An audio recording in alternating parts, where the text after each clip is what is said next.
Bonjour à tous, comme vous le voyez, on s'intéresse aujourd'hui au CAPES de maths, donc c'est la session 2025, le concours externe, le troisième, et on est sur le problème 2, intitulé « Meilleure approximation affine ». Voilà, et je vais faire ici, pour l'instant, l'étude d'un exemple.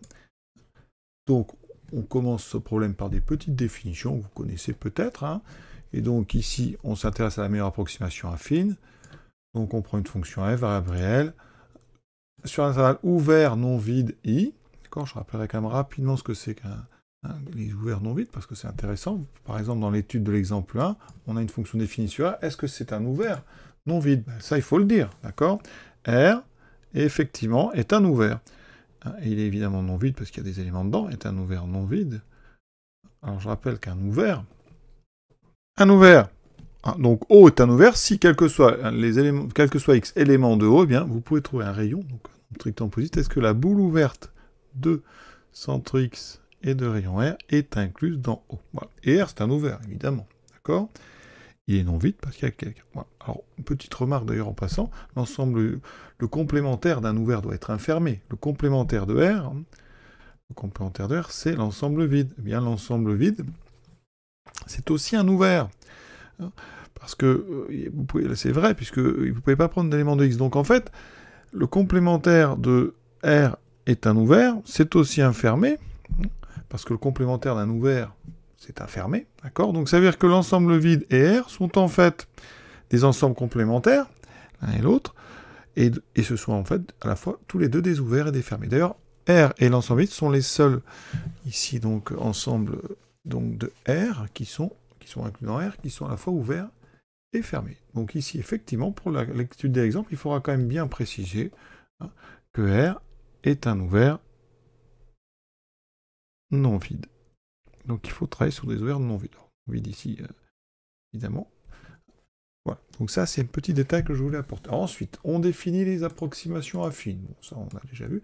Mais ici, donc, on appelle approximation affine toute fonction affine qui, en A, prend la même valeur donc, que f. Donc G de A doit être égal à f de A. Voilà. Et il faut que G, évidemment, soit une fonction affine, ce qui n'est pas forcément le cas de f, bien sûr. Ensuite, on dit que deux approximations affines, G1 et G2, en A, eh bien, dire que G1 est meilleure approximation affine que de f en A que G2 signifie que vous avez cette chose-là. Donc ça, on verra.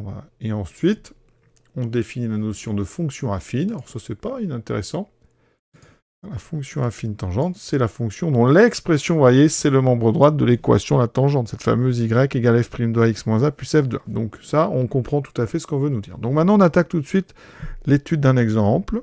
Première question. Donc étudier la dérivabilité de la fonction f. Alors f, donc elle est définie donc sur R, donc on est de R dans R, et à x, on associe donc x2 moins x. Alors, on vous demande d'étudier la dérivabilité de la fonction f sur R, donc on va partir du principe, on ne va pas utiliser f', hein, d'accord, 2x moins 1, on fait comme si on ne savait pas. Donc pour étudier la dérivabilité, donc on prend A quelconque dans R, soit appartenant à R, et d'accord, et on va regarder, donc on considère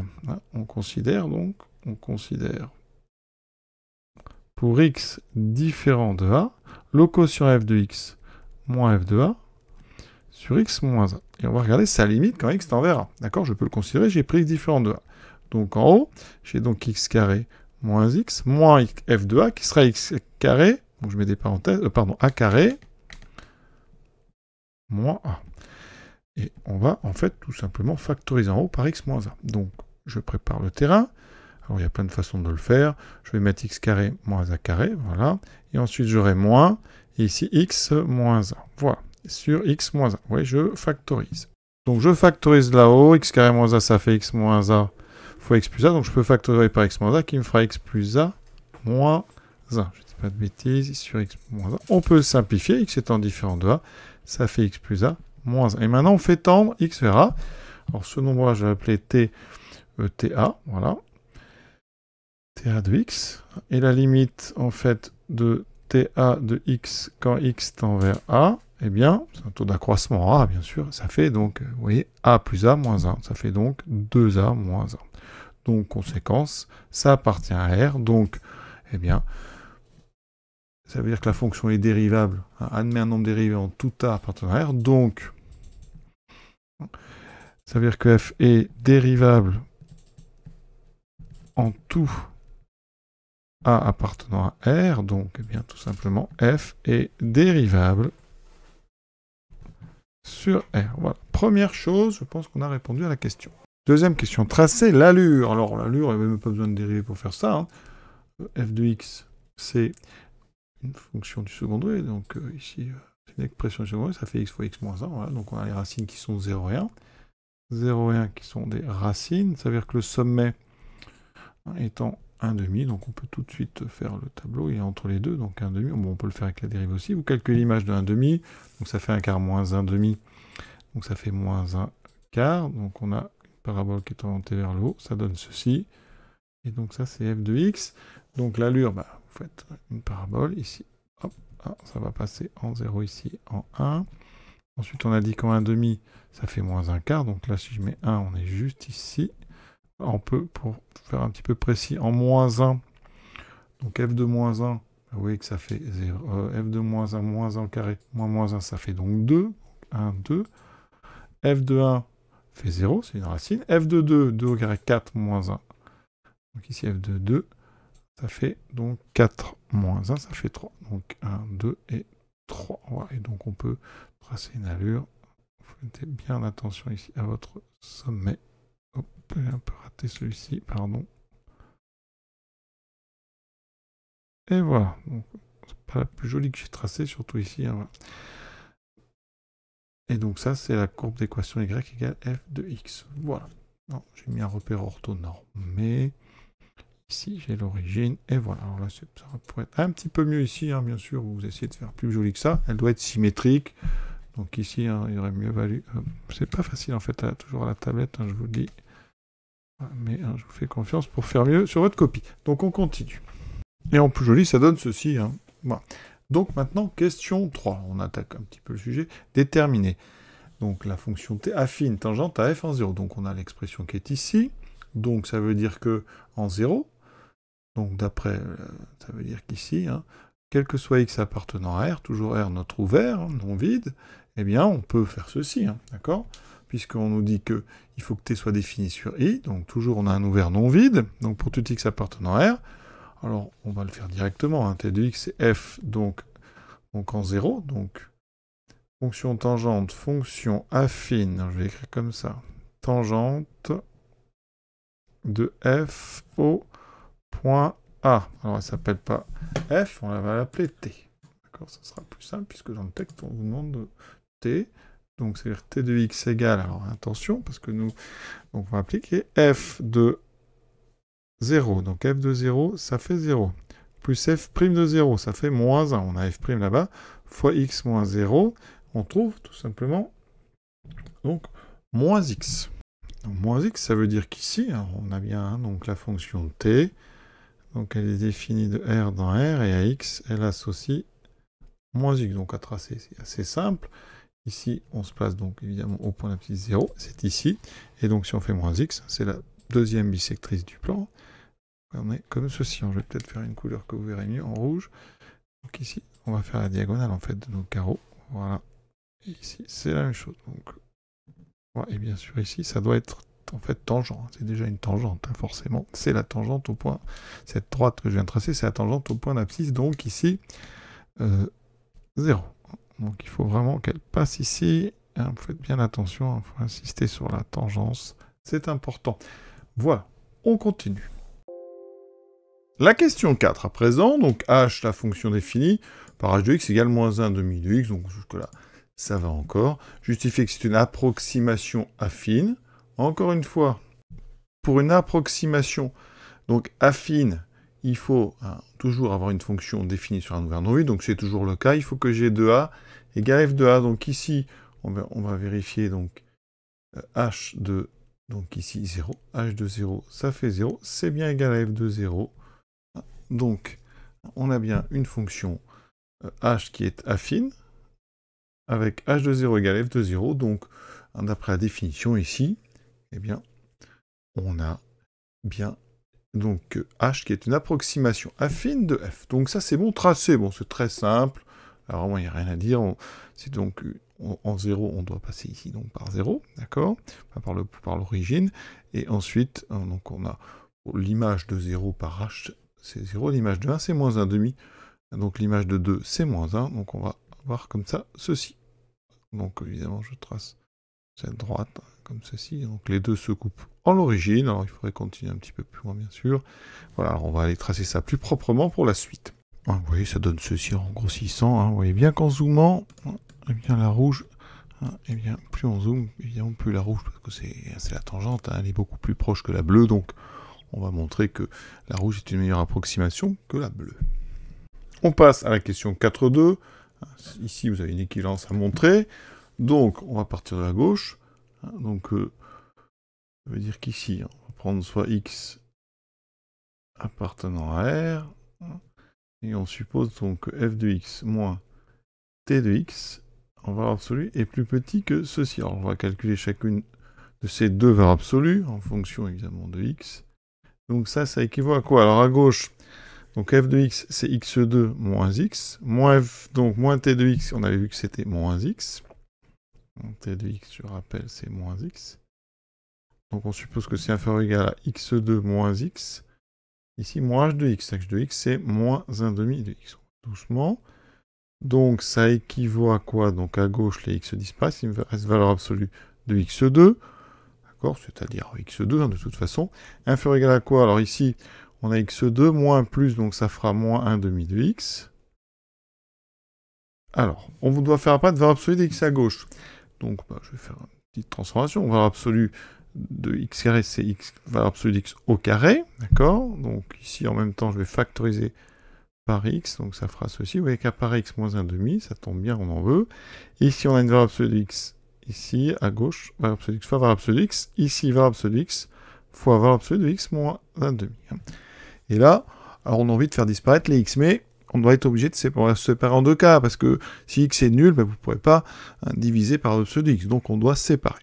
Donc ça veut dire qu'au départ ici, hop, on va juste prendre R étoile. Dans ce cas-là, eh bien puisque valeur absolue de x est différente de 0, puisque entre parenthèses x appartient à R étoile, j'ai séparé le cas, je ferai x égale 0 plus tard, eh bien je peux diviser par valeur absolue de x. Donc il me reste, alors je divise par valeur absolue de x qui est différent de 0 et qui est donc strictement positif. Donc ça ne change pas le sens de mon inégalité, donc j'obtiens ceci. Et je viens de montrer exactement ce que je voulais. Maintenant, donc pour x égale 0, on va vérifier que c'est vrai. Ça veut dire qu'on a valeur absolue. Donc ici, est-ce qu'on a ça qui est équivalent à ça? Bon, déjà, valeur absolue de f de 0 moins t0. Donc ça, c'est égal à 0. D'accord? Valeur absolue de f de 0 moins h de 0, c'est aussi égal à 0, puisque en 0, ça vaut toujours 0. Ça veut dire qu'on a donc, on a bien, donc valeur absolue de f de x moins t de x, inférieur à f de x moins g, donc c'est vrai tout le temps. Et en même temps, valeur absolue de 0 est bien plus petit que valeur absolue de 0 moins 1,5, parce que 0, car 0 est inférieur ou égal à 1,5. Donc, ça veut dire que les deux côtés sont vrais, donc deux vérités sont équivalentes. Oui, ça veut dire que valeur absolue de f de 0 moins t0 plus petit ou égal à f de 0 moins h de 0 en valeur absolue, bien ça implique donc valeur absolue de 0 inférieur ou égal à 0 moins 1,5, ça implique, puisque si ça est vrai, ben ça est vrai, et comme ça est vrai, forcément ça est vrai, et dans l'autre sens aussi.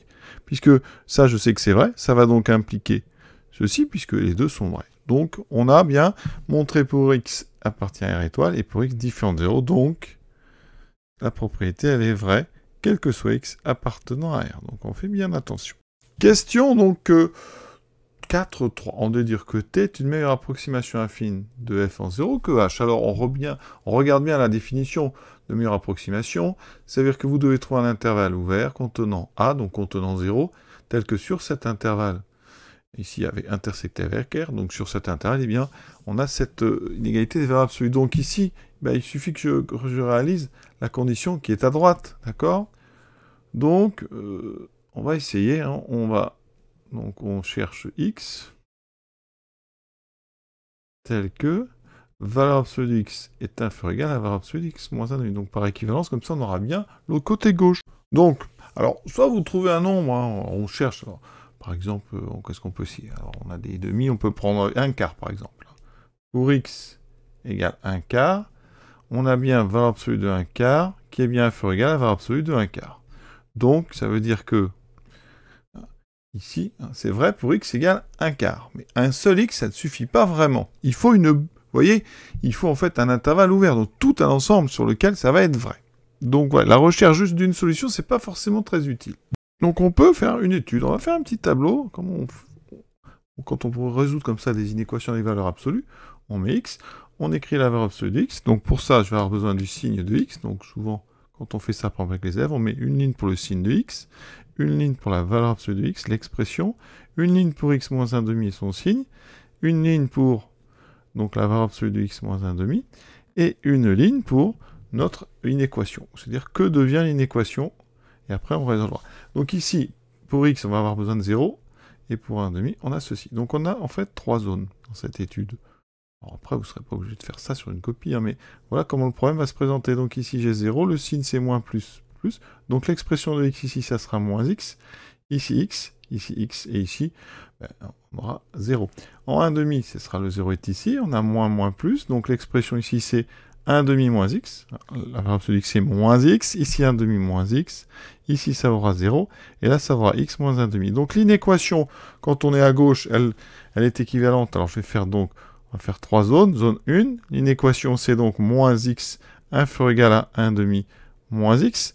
Et donc là, eh bien, ça veut dire que 0 est inférieur ou égal à 1/2. Donc ça c'est toujours vrai. Ici, ça veut dire que sur l'intervalle moins l'infini, 0, ben, c'est toujours vrai. Donc les solutions, ici, les solutions, première partie, ça sera donc tout ce qui va de moins l'infini à 0. Si vous prenez un nombre dans cet intervalle, eh bien, on est bien solution de notre inéquation. Première chose. Ensuite, mais moi, il me faut un intervalle symétrique autour de 0. Donc, je ne dois pas avoir que le côté négatif. Donc, le côté négatif ne me gêne pas. Donc, c'est plutôt lui maintenant qui m'intéresse.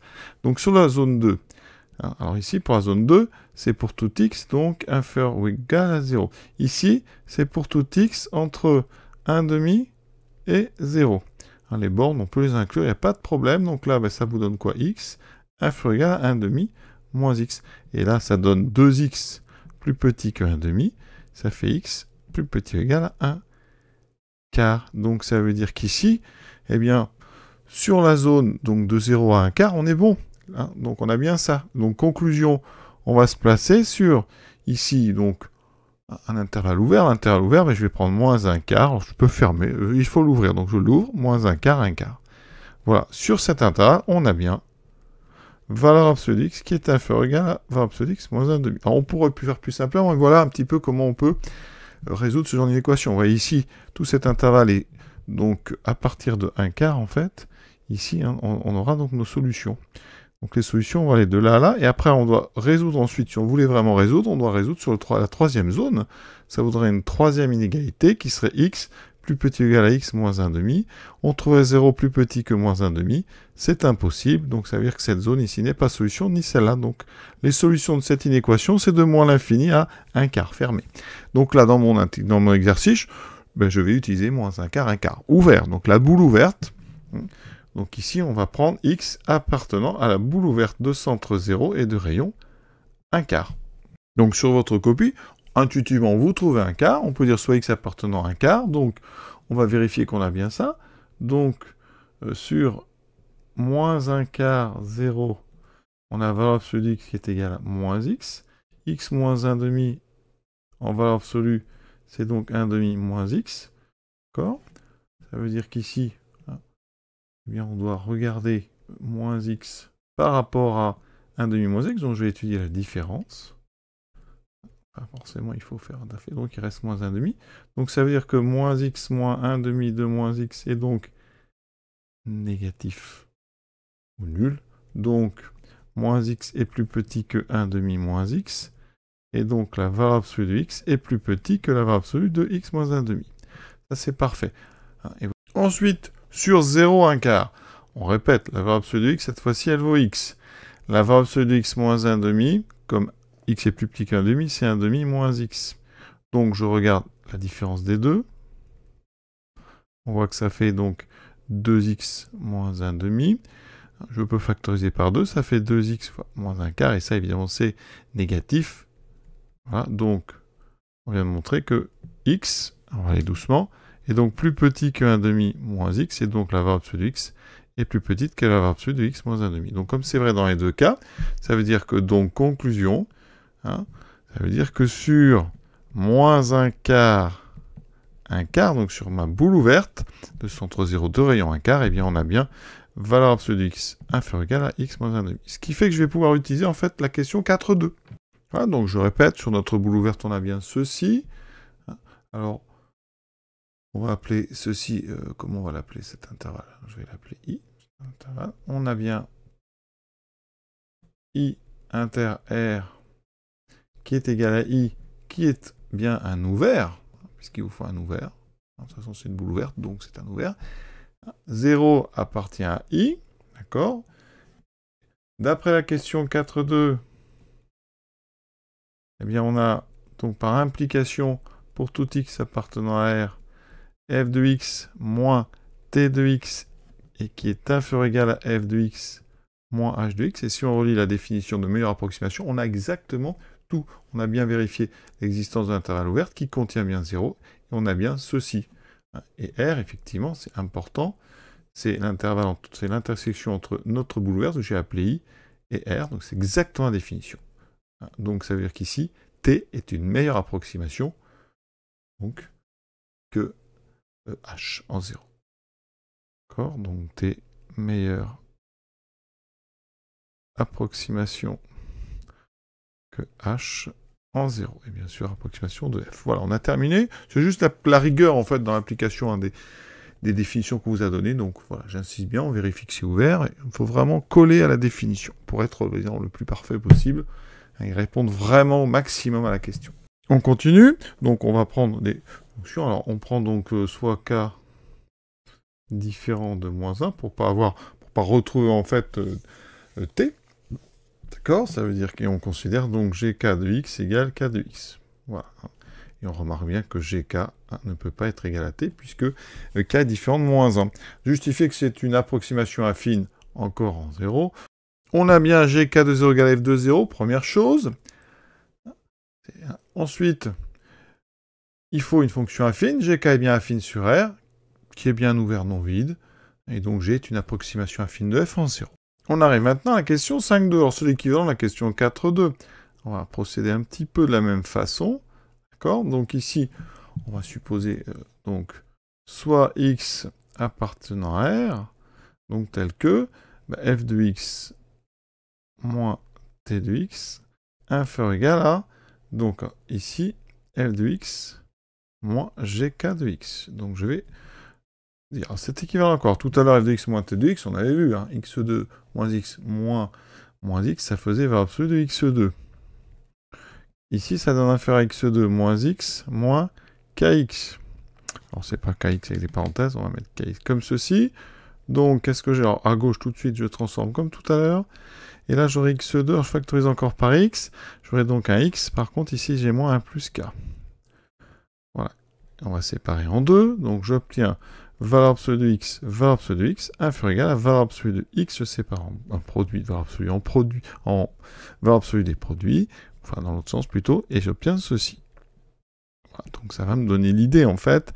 Ici, alors, évidemment, on va encore séparer en deux cas. Donc là, je vais prendre x appartenant à R étoile. Dans ce cas-là, valeur absolue de x est strictement positif. Donc je divise, ça fait valeur absolue de x plus petit que x moins 1 plus k. Donc là, on retrouve vraiment la même idée. Alors après, on vérifie pour x égale 0. Donc on calcule f de 0 moins t 0. Donc ça vaut 0. F de 0 moins gk de 0, ben ça vaut 0 aussi, on l'a vu. Donc ça veut dire que à gauche, c'est vrai. Donc on a bien f de 0 moins t0 qui est inférieur ou égal à f de 0 moins gk de 0. Donc on a bien la partie gauche de notre équivalence. Et maintenant, on va aller vérifier la partie droite. Et valeur absolue de 0, ça vaut 0. Valeur absolue de 0 moins 1 plus k, eh bien, c'est supérieur ou égal à 0. D'accord? Donc ici, on peut mettre en fait ce symbole-là. D'accord? Donc effectivement, les deux parties sont vraies. Donc l'équivalence est vérifiée pour 0. Elle a été vérifiée pour x différent de 0. Donc, ça veut dire qu'elle est vraie pour tout x appartenant à R étoile. Donc, hein, toujours, vous soignerez votre conclusion sur une copie. Vrai, pardon, pour x appartenant à R, on a tout fait. Voilà. Donc, on a prouvé donc, que la question, donc ici, on a bien montré ceci. Hein, donc, après, on fait une conclusion en disant pour tout x. Et maintenant, on va se servir de ça pour la 5.3. De la même façon, en fait, qu'on avait fait tout à l'heure. Vous voyez, on avait une boule ouverte de rayon 1/4, on avait divisé par 2. Là, l'idée, c'est de diviser 1 plus k par 2. Alors attention, comme 1 plus k peut être négatif, on doit mettre une valeur absolue. Parce que sinon, c'est pas le rayon d'une boule. Et dans ce cas, notre intervalle n'irait pas. Donc, on va prendre ici soit x, appartenant à la boule ouverte de centre O, de rayon justement, attention, je ne mets pas 1 plus k sur 2, c'est valeur absolue d'1 plus k sur 2, pour avoir ici vraiment un rayon positif strictement. Hein, pourquoi strictement? Parce que k est différent de moins 1, donc 1 plus k est différent de 0, donc j'ai bien ici un intervalle important, hein, un intervalle ouvert, d'accord? Donc ici, ça veut dire que ça, en fait, ça veut dire que x appartient en fait à l'intervalle qui va de moins valeur absolue d'1 plus k sur 2 jusqu'à valeur absolue de 1 plus k sur 2. On vérifie, hein. Il faut que ça soit un intervalle ouvert qui contienne A, donc il est bien ouvert. Et 0 appartient donc à la boule ouverte que je vous ai indiqué. Et il appartient parce que, et c'est important quand même ce petit détail, c'est de rappeler à ce moment-là que, pardon, c'est pas ici, que le rayon, hein, rayon non nul. D'accord? Comme le rayon non nul, il y a bien 0 à l'intérieur. C'est important cette petite chose, donc il faut le dire. Maintenant, on va montrer que sur cet intervalle ici, on a bien, en fait, cette inégalité-là. Comme ça, par équivalence, on aura l'autre côté, qui me permettra, comme tout à l'heure, de montrer un encadrement qui est en dessous. Et là, je pense qu'il y a plein de façons de le faire. Alors, hein, je vais choisir une façon, après, il y en aura d'autres. Hein. Je vais faire deux cas. Hein. Donc, premier cas, hein, pour me débarrasser de cette valeur absolue de 1 plus k sur 2, eh bien, je vais prendre le cas où 1 plus k est donc positif, strictement. Il ne peut pas être égal à 0, on l'a déjà dit, donc il y a deux cas. Premier cas, il est positif, sinon il est négatif. Donc, ça veut dire qu'ici, eh bien, on a x qui appartient justement à moins 1 plus k sur 2. Voilà, j'ai plus valeur absolue. Je pense que ça sera plus simple à traiter. Voilà. Et donc maintenant, on va pouvoir eh bien justement assez facilement obtenir l'inégalité qui est en bleu. Sur un schéma, j'ai fait la droite des réels, on est dans l'intervalle qui est ici, d'accord? Et on a x qui est dans la zone jaune. Voilà. Il faut montrer que la distance entre 0 et notre x, ici, ben, elle est plus petite que la distance entre notre x et ce 1 plus k que j'ai mis à droite, puisque je suis dans le cas où 1 plus 4 est positif. Et donc, comment va-t-on procéder? Eh bien, on sait déjà que valeur absolue de x est plus petit strictement que 1 plus k sur 2. D'accord? Puisque on est dans la boule ouverte, donc de centre 0 et de rayon 1 plus k sur 2. J'ai pris 1 plus k positif ici. Et maintenant, ben, x moins 1 plus k. Alors, dans ce cas-là, puisque 1 plus k donc, est strictement positif, et que x est avant 1 plus k sur 2, ça veut dire que ça, c'est 1 plus k moins x. D'accord? 1 plus k est plus grand que x. On a classé l'ordre. On a donc x qui est plus petit que 1 plus k sur 2, puisqu'on est dans la boule ouverte, et qu'un plus k est positif, et ça, c'est plus petit que 1 plus k. Donc 1 plus k moins x est positif, et donc, qu'est-ce qu'on remarque? Que 1 plus k moins x, eh bien, ça va faire 1 plus k sur 2, plus 1 plus k sur 2 moins x. Et ce qui est intéressant, c'est que ceci, c'est une quantité qui est, d'après ce que je viens d'écrire, positive. Strictement. Donc, ça veut dire que là, j'ai quelque chose de strictement plus grand que 1 plus k sur 2. Donc, la conséquence, c'est que ici, avec ces deux choses-là, on obtient que valeur absolue de x est forcément eh bien, strictement plus petit que x moins 1 plus k. D'accord? Puisqu'il y a un qui est plus petit qu'un plus k sur 2 et l'autre qui est plus grand qu'un plus k sur 2. Donc, ça veut dire que je viens déjà, alors inférieur strictement, on peut mettre même inférieur ou égal si on veut. Hein, d'accord, c'est une application. Donc, je viens de montrer que dans le premier cas, si 1 plus k est strictement positif, j'ai bien valeur absolue qui est plus petit ou égal à x moins 1 plus k, en valeur absolue. Maintenant, on va attaquer le deuxième côté. Donc, je prends 1 plus k strictement négatif. X est toujours dans cet intervalle, mais attention, le moins maintenant est du côté droit. Sur le dessin, le 1 plus k est à gauche. Hein, d'accord? Et donc, en termes d'ordre, il y a un petit changement, c'est que 1 plus k est plus petit que 1 plus k sur 2, qui est plus petit lui-même que x. Donc, il faudra faire attention. Donc, la valeur absolue de x, elle, ça n'a pas changé. Elle est plus petite strictement que donc, le rayon de mon intervalle, c'est-à-dire moins 1 plus k sur 2. Et bien maintenant, on va s'attaquer à la valeur absolue de x, fois 1 plus k. Cette fois-ci, x est plus grand. Donc, dans ce cas-là, on peut enlever valeur absolue. Ça fait ceci. Voilà. Et je vais ruser. Donc, je vais faire comme tout à l'heure. Je vais faire x moins donc 1 plus k sur 2 et plus 1 plus k sur 2. Alors, cette chose-là ici, elle est négative. D'accord? Donc ça ne m'intéresse pas. C'est un peu embêtant, vous voyez, parce que je ne vais pas pouvoir mettre supérieur. Donc, il faut un petit peu arranger les choses. La valeur absolue de x, elle n'a pas changé. Elle est toujours donc plus petit strictement que le rayon, mais attention, là, il y a un moins devant 1 plus k sur 2. Ensuite, je dois estimer x moins 1 plus k en valeur absolue. Mais comme 1 plus k, je viens de le dire, est plus petit que x, ça reste x moins 1 plus k. Et donc, comme tout à l'heure, eh bien, je vais séparer l'1 plus k. Alors, en 2, 1 plus k sur 2 avec un moins, et moins 1 plus k sur 2. Et ce qui est intéressant, c'est que cette chose-là ici, x, donc est à droite, donc ça c'est positif. Et ceci, moins 1 plus k sur 2, c'est positif. D'accord? Donc, j'ai pas de souci, là, je peux dire que ça c'est plus grand. Alors, que x, de toute façon, j'ai pas besoin de ce positif, mais on le sait, c'est plus grand que x, donc... pardon, c'est celui-là qui m'intéresse, positif. Donc là, c'est plus grand que moins 1 plus k sur 2, qui est bien positif. Donc d'un côté, valeur absolue x, ici, est plus petit, et celle-là est plus grande. Donc, on vient de montrer la même chose que tout à l'heure sur cet intervalle. Et donc, on conclut. Donc,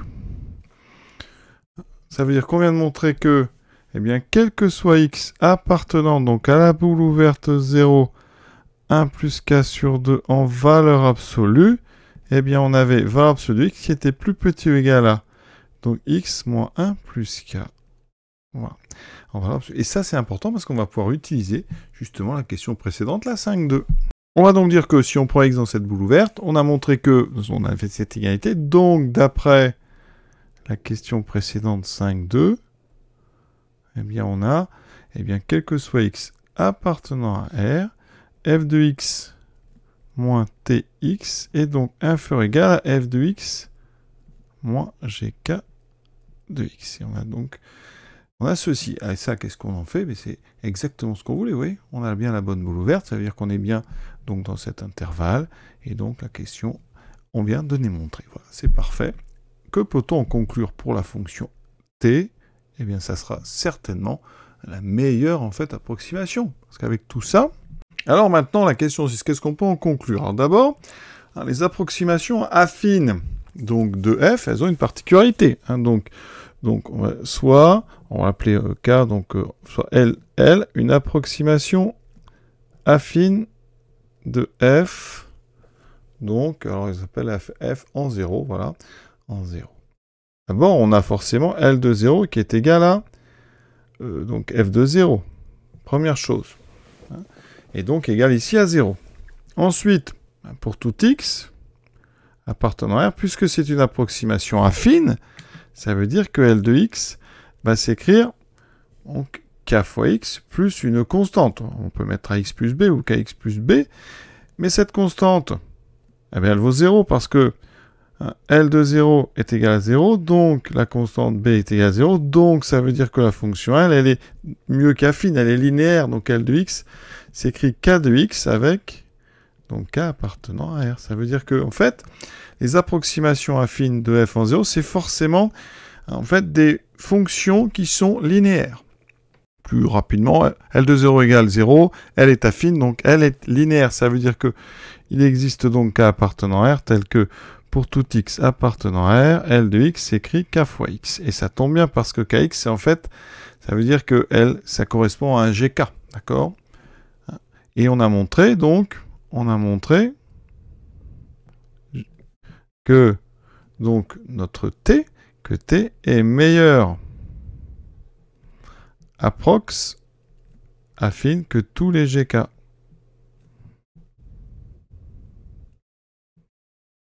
Que tous les gk avec k différent de moins 1, puisque pour k égale moins 1, c'est t. D'accord? Donc, conclusion, les approximations affines sont linéaires. T est meilleur que toutes les linéaires différentes d'elles-mêmes. Donc, T est la meilleure approximation affine de f en 0. Voilà. Maintenant, on continue avec le cas général. Donc, ici, on suppose que l'intervalle i donc, est égal à r et que notre fonction f, elle est dérivable sur I. Voilà. Donc, il faut quoi maintenant? Il faut démontrer que G est une approximation de F en A, si et seulement si on a ceci. Alors, pour cette question, donc, je vais mettre soit appartenant à R, soit j'ai une approximation affine de F en A. Dans ce cas-là, d'après la définition, c'est une fonction affine définie sur R, telle que G2A égale F. Donc, ça veut dire que G est affine, d'accord, sur R, définie sur R, et G de A est égal à F de A. Donc, ça veut dire que pour tout x appartenant à R, alors l'expression G de x, donc il faut une affine, d'accord, donc on va mettre une pente, et il faut qu'en A, ça fasse F de A, donc je fais x moins A plus F de A. Donc ça, évidemment, on voit bien que G est affine, et on a bien G de A qui est égal à F de A, puisque quand je remplace x par A, vous voyez, j'ai ici le x moins A qui fait 0. Alors si vous ne voyez pas ça tout de suite, eh bien on peut faire une autre méthode. On peut dire que G de x égale K de x plus B, et on cherche B. On dit or G de A égale F de A, donc en remplaçant par A, ça veut dire que on a donc à gauche F de A, qui va être égal à K fois A plus B, donc B vaut F moins F de A moins K de A, mais c'est beaucoup plus long, et vous injectez ça dans votre Kx plus B, c'est-à-dire que vous aurez Kx plus, donc F de A moins Ka, vous factorisez par K, et ça fait K fois X moins A plus F de A. Et bien sûr, ici on l'écrit dans l'autre sens pour avoir exactement celle du texte, donc F de A plus K fois X moins A. Alors là, j'ai raisonné par implication, donc je fais une petite réciproque, donc soit G, donc défini de R dans R qui a X associe F de A plus K fois X moins A. On a bien G qui est affine sur R, d'accord, qui est bien un intervalle ouvert non vide, et G de A, de façon évidente, est égal à F de A. Donc, G est bien une approximation affine de F en A. Et donc, on a bien l'équivalence. On fait une petite... Donc, on a équivalence. Voilà. Pour la suite, donc, on considère G une approximation affine de F en A, telle qu'on est ceci. Alors, pourquoi est-ce qu'il existe une approximation affine de F en A? Parce que il suffit déjà de prendre donc cette fameuse fonction affine tangente. Elle existe. Donc, déjà, première chose, elle existe, G existe, parce que la fonction affine tangente de F au point A, elle existe, puisque la fonction est dérivable, on l'a dit, elle est dérivable en A. Donc, il n'y a pas de problème, ça, d'existence. Donc, ici, il nous faut les limites de t et g en A. Bon, vous voyez que déjà, il y a le petit t de x. Donc, déjà, on fait pour tout x appartenant à R, on sait que t de x, c'est donné, c'est f de A plus f' de A fois x moins A. D'accord? Ça, c'est une approximation affine, particulière qu'on obtient avec la tangente, en fait. Ensuite, on doit avoir g de x. Bon, g de x, on l'a au-dessus. Donc, je vais regarder t de x pour x différent de A. Ça fait f de x. Donc j'aurai un quotient, je divise par x moins a, et en haut je mets f de x moins f de a, attention, moins f' de a, x moins a. Il faut trouver la limite de ça quand x tend vers a. Donc vous pouvez remarquer qu'on peut séparer en deux. On peut faire f de x moins f de a sur x moins a, c'est un joli taux d'accroissement. Ici je simplifie, moins f' de a. Donc on sait que f est dérivable sur R, donc dérivable en A, donc la limite de f de x moins f de petit a sur x moins petit a, c'est la limite d'un taux d'accroissement, une fonction est dérivable, donc ça veut dire que ça c'est f' de a. D'accord, donc ici, par soustraction, la limite, là il y en a f' de a, ça tend vers f' de a, donc la limite de t de x quand x tend vers a est donc égale à f' de a, je vais l'écrire moins f' de a, c'est donc égal à 0. Maintenant, on fait pareil avec G. G rempli. Évidemment, on fait la même séparation. f de x moins f de a sur x moins a, mais cette fois-ci, on a moins k. Donc, la limite de G de x, quand x tend vers a, c'est la même chose. Ici, on a le même taux d'accroissement. Mais par contre, on aura f' de a moins k. Important pour une question, on rappelle, f' de a est différent de k. Donc ça ne peut pas faire 0. On a supposé donc f' de a est différent de k. Donc cette chose-là est différente de 0. Et on va faire comme tout à l'heure. Qu'est-ce qu'on va montrer? On va montrer que, notre meilleure approximation affine, en fait, c'est toujours en fait la fonction affine tangente. Voilà. Donc il faut revenir à ce qu'on a fait, ce qui n'était pas forcément très simple à rédiger, c'est l'histoire ici de ces inégalités. On va donc essayer de traduire ces limites. Alors la limite de g en 1, elle est non nulle. Ça c'est très important. Donc comment on va traduire ça? Eh bien, ça veut dire que la limite, on peut rendre la distance entre g et la limite aussi petite qu'on veut en se rapprochant à c. Donc comme on sait que f' de a moins k est différent de 0, alors on va travailler avec des valeurs absolues, on va appeler epsilon égale donc la valeur absolue de f' de a moins k sur 2. Et à un moment, si vous voulez, pour faire un petit choix, on a 0. Ici, on a la valeur absolue de f' de a moins k. Et à un moment, eh bien, puisque la limite, c'est ici, eh bien, on va être assez près, on sera à l'intérieur de cette boule. Donc, on sera ici à une distance, il sera plus petite que la moitié de ça. Donc, pour ça que je prends sur 2, comme ça, à un moment, ici, je vais avoir le rayon ici divisé par 2. Puisque la limite, c'est ça, donc, il existe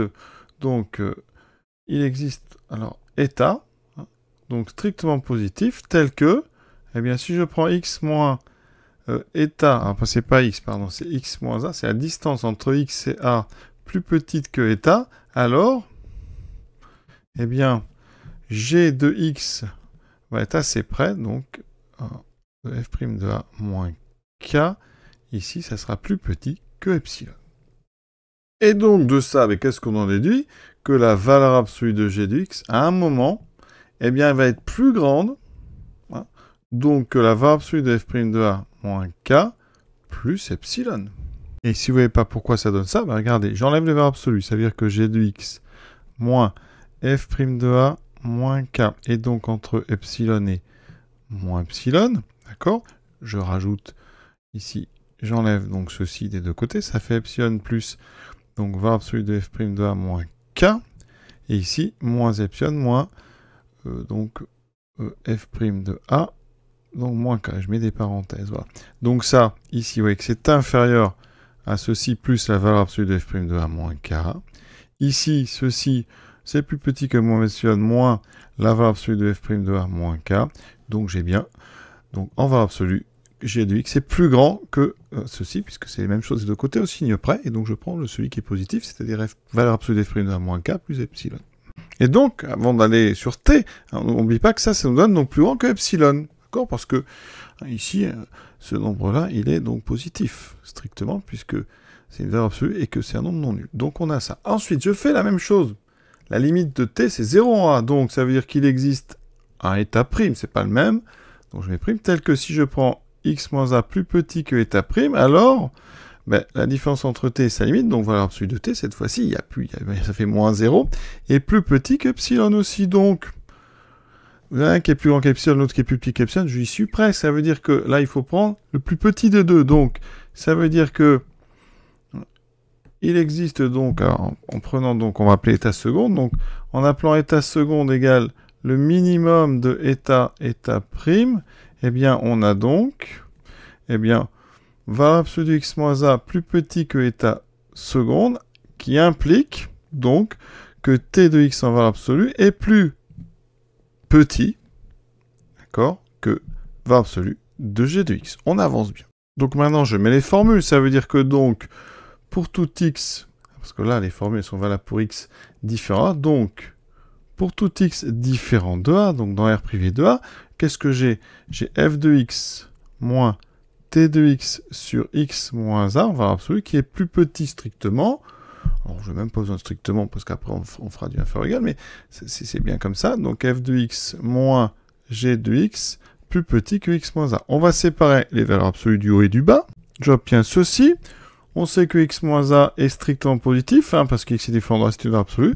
Donc, on multiplie par x moins a, et j'obtiens donc f de x moins t de x est inférieur strictement à f de x moins g de x. Et si vous préférez, on pourra mettre ici donc une inégalité large pour arriver sur la meilleure approximation.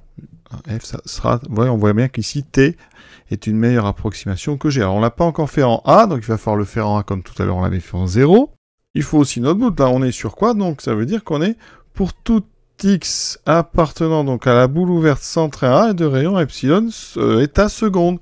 Donc on a bien ici un intervalle ouvert D qui est non vide, puisqu'il contient A, un non vide. État seconde est strictement petit, donc ça c'est non vide. Et on a bien l'inégalité, donc qu'est-ce qu'on vient de montrer? Alors par contre, attendez, j'oublie pas, il faut vous montrer que pour x égale A, c'est la même chose.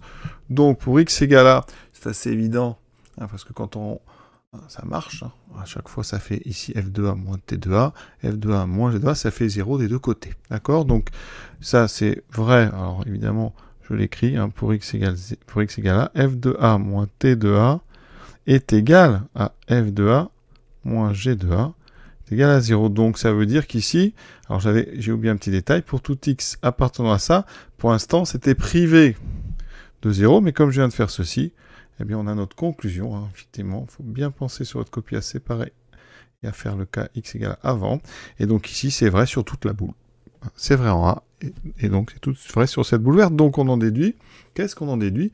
Bien que t est une meilleure approximation que toutes les fonctions, donc ici affine. Donc t, c'est ça veut dire que la fonction affine tangente est la meilleure approximation affine de f en A. Et on a fait un raisonnement qui est quand même pas évident à rédiger, hein, si vous voulez. Voilà, il y a certainement des façons peut-être plus claires de le faire. Si vous avez trouvé, n'hésitez pas à expliciter ça, à expliquer. Hein, ça peut toujours être intéressant pour tout le monde. En tout cas, voilà. Moi, j'ai proposé ceci. Ça me paraît quand même finalement pas très grand quand on regarde le développement. Hein, bon, il y a des états secondes, des états primes. Voilà, il y a quand même, il faut être très rigoureux. Voilà. J'espère en tout cas que vous avez bien compris l'idée. Mais il y avait, là, on ne peut pas dire que c'était une question quand même facile. Il y a vraiment du travail. Il faut faire bien attention, vous voyez, à faire x différent de A, etc. Alors, on vous demande, il reste deux questions. On a presque fini ce problème 2 qui n'est pas évident quand même à rédiger. Je répète, vraiment, c'est un peu... Bon, c'est pas lourd, hein, mais c'est intéressant. Mais c'est quand même quelque chose, il faut être très concentré. Donc, rappelez la définition de relation d'ordre. Donc ça, c'est du cours. Alors, jusqu'où on doit remonter? Est-ce qu'on doit rappeler ce que c'est qu'une relation? Je ne sais pas. Alors, une relation d'ordre, d'abord, il faut une relation binaire. Alors, rapidement, qu'est-ce que c'est qu'une relation binaire? Donc, on appelle une relation binaire, donc on appelle relation binaire, c'est quelque chose qui couple des éléments de E, donc une relation binaire, un couple, c'est un élément d'un produit cartésien, donc on appelle relation binaire, donc sur notre ensemble E, donc une partie du produit cartésien E croix E. C'est-à-dire à des éléments de E, vous associez d'autres éléments de E. D'accord? Ils ne sont pas forcément tous en relation ensemble, mais en fait, on dit donc, ça veut dire qu'ici, il y a des ensembles d'éléments, hein, et quand le couple XY appartient, alors cette partie, alors je vais l'appeler, je sais pas moi, G, voilà, XY appartient à G, eh bien, donc quand ce couple appartient à G, mais on dit que X est en relation avec Y, et on écrit, d'accord, avec Y, d'accord, et on écrit, vous le savez, X, R, Y. Voilà. Dans cet ordre-là. Donc X, R, Y. D'accord, binaire, parce qu'il y a deux éléments. D'accord, et dans ce cas-là, une relation d'ordre, eh bien c'est une relation binaire sur E qui a trois propriétés, hein, qui est, alors je vais rappeler les propriétés, puis après on va les expliquer quand même, qui est réflexive, antisymétrique,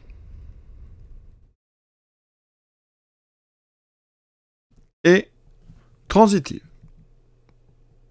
Donc évidemment, est-ce qu'on doit rappeler tout? Transitive, il n'y a pas d'accent. Voilà. Alors on est là pour réviser, donc on va tout rappeler. Donc réflexive, pardon, ça veut dire que, eh bien, pour tout x appartenant à E, eh bien, on a x qui est en relation avec x. D'accord? Antisymétrique, alors ça se comprend bien aussi. Hein, quel que soit donc le couple XY que je prends dans E, si j'ai X qui est en relation avec Y, eh bien, alors, non. Oh, eh bien ça, c'est-à-dire que quel que soit le couple que vous prenez, hein, quel que soit XY appartenant donc à E croix E, si j'ai donc X qui est en relation avec Y et Y qui est en relation avec X, alors, eh bien ça va impliquer que X est égal à Y. Et la dernière, la transitivité, ça c'est la plus connue. Hein. Quel que soit donc le triplet, donc quel que soit X, Y et Z, donc je vais prendre un triplet, donc je vais mettre E croix E croix E. Voilà, sinon c'est des éléments pas de Z, mais de G. Eh bien, dans ce cas-là, eh bien, on a, donc si j'ai X, R, Y et Y, R, Z, alors, on a forcément X qui est en relation avec Z. Alors, rapidement, la relation la plus connue, c'est inférieur ou égal, vous voyez. Si je prends inférieur ou égal dans R, inférieur ou égal dans R, qu'est-ce qu'on a? Eh bien, j'ai toujours un nombre, X, qui est toujours inférieur ou égal à lui-même. D'accord, il n'y a pas de problème. Ensuite, si j'ai X plus petit que Y, Y plus petit que X, eh bien, on sait que dans ce cas-là, eh bien, on a X qui est égal à Y. D'accord? Et, dernière chose, la transitivité, si j'ai X plus petit que Y, et Y plus petit que Z, eh bien, la transitivité me dit que X est plus petit que Z. Voilà, c'est des choses que vous connaissez, qu'on applique comme ça sur des relations binaires plus ou moins compliquées. Donc là, c'est une relation binaire qu'on vous propose. C'est ces histoires d'approximation. D'accord? Donc, on prend une fonction f, on la définit donc toujours sur intervalle ouvert, et un élément de i. Donc, c'est un ouvert non vide. On est toujours dans cette idée. La relation être une meilleure approximation affine de f en A, est-ce que c'est une relation d'ordre? Donc, est-ce que là, c'est trois propriétés? Alors, si on veut vraiment être rigoureux, il faut définir un petit peu tout ce qu'on a dit. Donc, E, quel est cet ensemble? Donc, E, c'est donc l'ensemble des approximations affines, donc les approximations affines donc de F en A. Alors, déjà, est-ce que c'est ce qu'on est en train de faire, est-ce que c'est une relation binaire? Oui. À chaque fois, on a donc G1 et G2. D'accord? Donc, effectivement, on dira que notre relation binaire, c'est donc, on dit que F est en relation avec G, eh bien ça équivaut à dire que F est une meilleure approx que G. Et c'est de la fonction F en... Alors je ne vais pas mettre F parce que F il est pris dans le texte, excusez-moi. On va mettre ici G et H, ça sera plus simple pour tout le monde. On dit que G est en relation avec H si G est une meilleure approximation que H, et une meilleure approximation de F en A. Voilà, et c'est bien donc une relation, donc R c'est une relation, elle est bien binaire, elle met bien deux éléments en relation. Il y a trois qualités à vérifier, réflexive, antisymétrique, transitive. Alors, on va aller doucement, une qui est assez facile à faire, c'est la réflexivité, donc on va faire les deux qui paraissent le plus faciles, c'est réflexive et transitive, parce que comme il y a du inférieur égal, ça devrait être bon. D'accord? Donc réflexive, qu'est-ce qu'on doit faire? Donc on prend soit donc G appartenant à l'ensemble E. Donc c'est une approximation affine de F en A. Dans ce cas-là, effectivement, G est définie sur I, puisque c'est affine, elle est définie sur ce qu'on veut, donc on la définit évidemment, elles sont définies, donc, et on est sur I. Ça veut dire qu'on a pour tout X appartenant à I, qui est bien un ouvert non vide, on a bien donc F de X moins G de X, qui est inférieur ou égal à F de X moins G de X. D'accord? Et donc, en fait, eh bien, si vous proposez G1 égale G et G2 égale G, ça veut dire qu'on vient de montrer que, eh bien, on a tout ce qu'il faut. On a l'intervalle ouvert, il contient bien A, et donc on a que G est une meilleure approximation affine, alors je mets tout, approximation affine de F en A que G. Donc, on a bien G, R, G. G est bien en relation avec G, donc elle est bien réflexive. Vous voyez? Deuxième chose, la transitivité. Alors, il nous faut trois choses. Donc, il faut déjà, déjà on ne va pas prendre F, F c'est pris par le texte, donc soit G et H, tel que, donc on va tout de suite écrire, on prend donc G, R, H. Ça veut dire quoi? Il existe un intervalle ouvert, donc il existe un intervalle ouvert, donc il existe un intervalle ouvert que je vais appeler D. Donc je vais appeler D1 ouvert, contenant A, tel que sur D1, on a donc D1 inter I, évidemment. Donc ici, voilà. Sur D1 inter I, on a F de X moins G de X est inférieur ou égal à F de X moins H de X. Ensuite, je prends une autre chose. Et je prends donc H, R, K. Voilà. Je ne vais pas prendre K, c'est souvent des constantes. GH, ici, KL, on va prendre L.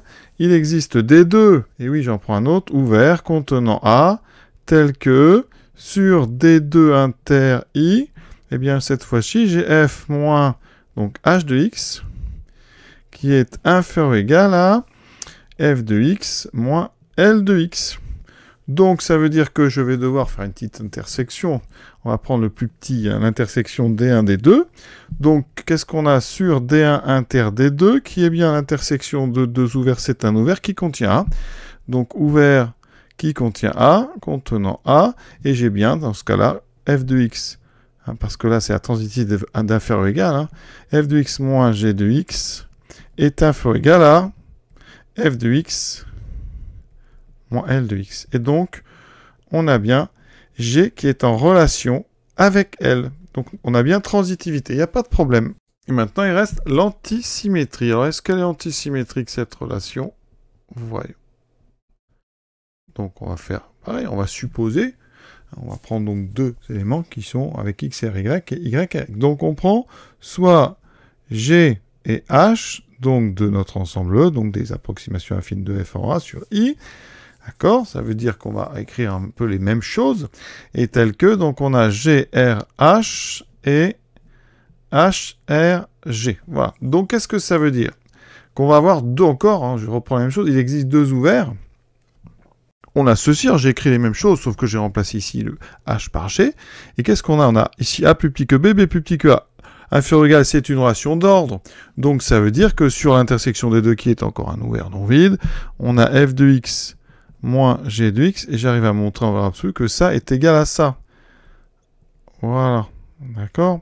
Alors, le problème, c'est qu'il faudrait montrer qu'avec ça, g de x est égal à h de x. Mais il y a les valeurs absolues qui nous gênent. Donc on va avoir un problème sur le signe.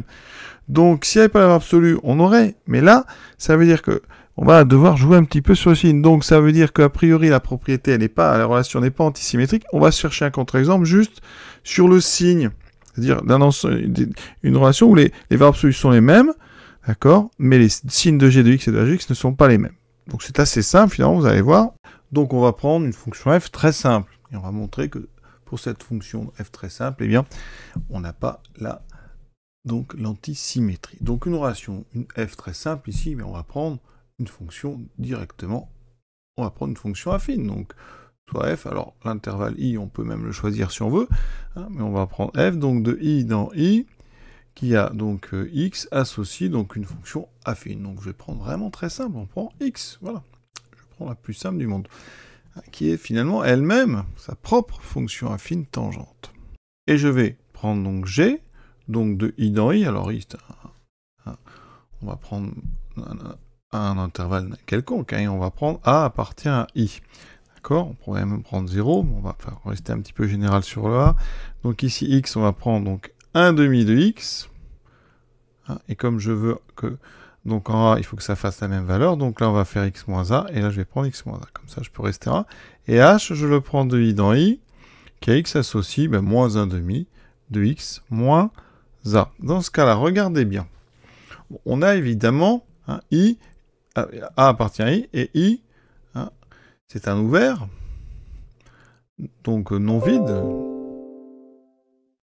donc il contient au moins deux éléments. Donc il y a au moins deux éléments, d'accord? Ce qui veut dire que là vous avez deux expressions affines avec des pentes différentes sur un ensemble qui a au moins deux éléments. Ça veut dire qu'on en déduit que G est différent de H. Voilà, parce que si on n'avait eu qu'un élément, eh bien vous voyez, s'il n'y en avait que A dedans, ben les deux G seraient égales à H. Donc ça c'est important d'avoir au moins deux éléments. Ensuite, on va estimer donc f de x moins g de x. F de x moins g de x, regardez, ça fait combien? Ça fait x moins a moins 1 demi de x moins a. Donc ça, en valeur absolue, ça fait 1 demi de x moins a. Il y a un moins qui va sauter, voilà. D'accord? Et si je fais f de x moins h de x, eh bien ça fait moins 1 demi de x moins a, ça fait aussi 1 demi de x moins a. Donc qu'est-ce qu'on a?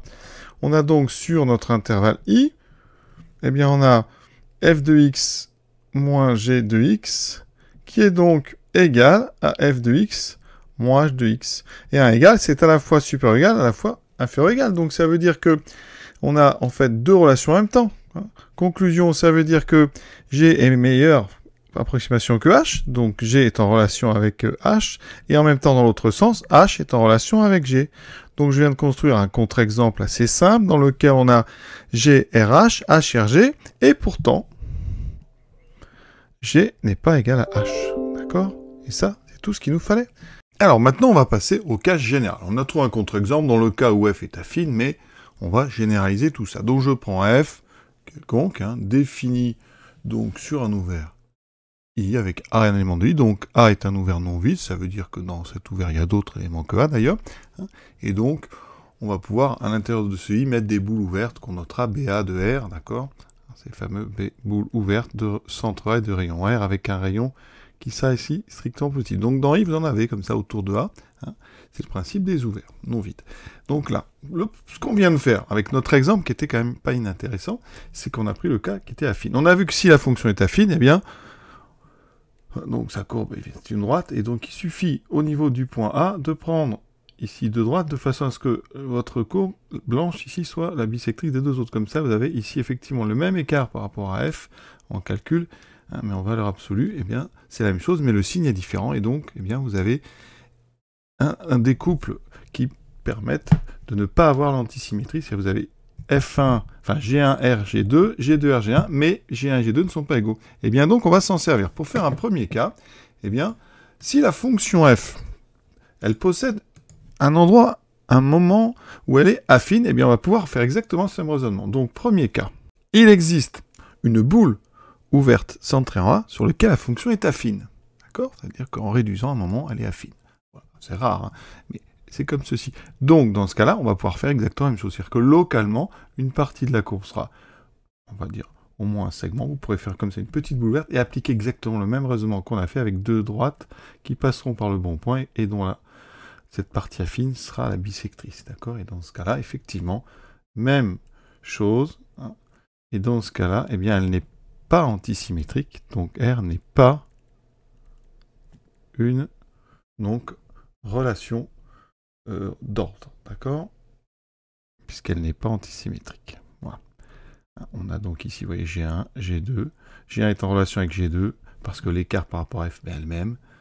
G2 est en relation avec G1, pour la même raison, parce qu'il y a égalité. Et pourtant, G1 n'est pas égal à G2, vous avez deux courbes différentes. Voilà. Donc maintenant, le deuxième cas. Vous n'avez pas de boule ouverte autour de A, de voisinage de A, en fait, sur lequel la fonction est affine. Donc, quel que soit R strictement positif, F est non affine sur BA de R, évidemment inter I, le domaine de définition. D'accord, donc ici, c'était bon, là je suis obligé de faire intersection avec I, parce que R peut être très grand. Donc, qu'est-ce qu'on a? Eh bien, on va supposons, donc regardez, supposer, donc, il existe G1 et G2 affines, d'accord, avec G1 de A égale G2 de A égale F de A, d'accord. On a comme ça des approximations affines, et il faut que G1 soit en relation avec G2, et que G2 soit en relation avec G1. Ça veut dire que, qu'est-ce qu'on a?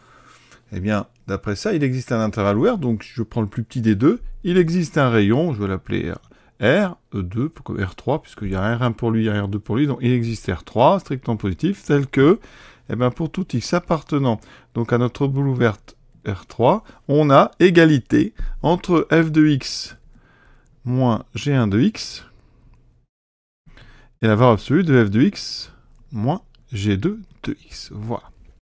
Ça voudrait dire ici que, eh bien, ou alors on a l'égalité, donc ça équivaut à dire que, et ça c'est pour tout X, donc appartenant à notre boule. C'est écrit juste dessous, mais je le répète, c'est important.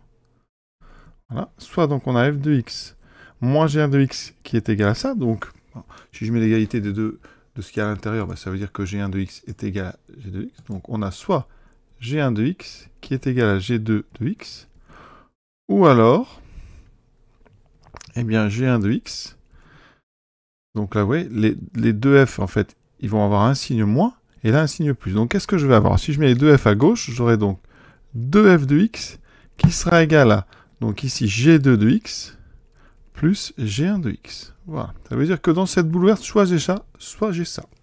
Alors, le but, c'est de montrer que j'ai un égale G2, d'accord? Donc, si on suppose que G1 n'est pas égal à G2, comme c'est des fonctions affines qui prennent la même valeur en A, ça veut dire que pour tout X différent de A, G1 de X est différent de G2 de X, d'accord? Donc, ça veut dire qu'ici, la conséquence, c'est que vu qu'on a l'un ou l'autre, ça veut dire que donc, pour tout X donc, différent de A, dans cette boule ouverte ici, eh bien, on aurait f de X qui serait égal donc à la moitié de G2 de X plus G1 de X. Voilà ce que ça donne? Ça voudrait dire que sur toute notre boule ouverte privée, ici, de A, pas de 0, c'est de A, on aurait en fait, eh bien, f de x qui serait en fait affine. Ça, c'est une expression affine, vous voyez? Et ensuite, pour x égale A, on aurait effectivement f de A, qui vaudrait f de A, et qui serait bien égal à ceci, parce que g de A plus g1 de A, ça fait 2g de A, et donc 2f de A, ça ferait f de A. Donc on aurait ici effectivement la même chose. Voilà, c'est-à-dire qu'ici, g de A plus g1 de A. Donc conclusion, ça veut dire qu'ici, pour tout x appartenant à notre boule ouverte, on aurait, eh bien, g1 de x, enfin, on aurait f qui serait affine, pardon. F qui serait affine, puisque ça serait g1 plus g2 sur 2. Et ça, eh bien, c'est impossible, c'est absurde, parce qu'on a supposé, dans ce deuxième cas, que f n'est jamais affine. Ça, c'est donc absurde, f n'est jamais affine sur une boule ouverte.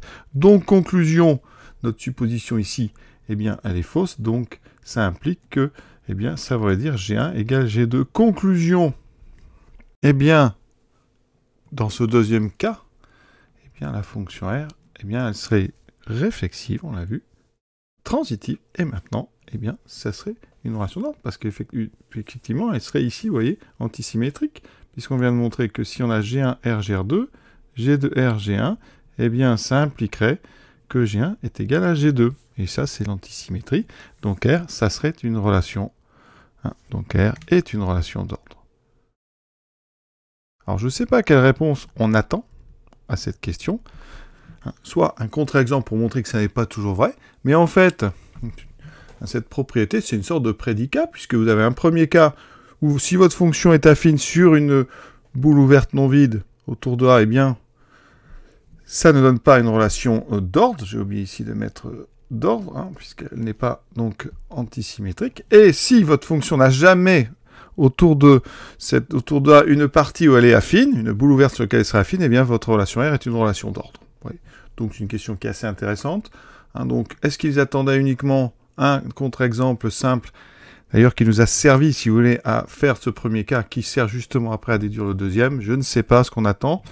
Mais en tout cas, voilà, j'espère ne pas avoir dit de bêtises, mais c'est une question qui finalement est assez intéressante quand on y réfléchit. Voilà. Donc, cet exercice est terminé. C'est un exercice très long, pas facile à rédiger, il faut quand même dire. Il y a certainement plein de petites imprécisions. Je m'excuse évidemment par avance. Soyez indulgents, c'est beaucoup de travail, ce genre de choses. Voilà, ici, il faut vraiment changer des parties parce qu'il y a des petites erreurs. N'hésitez pas. Je vous souhaite une bonne fin de journée à tous et bientôt.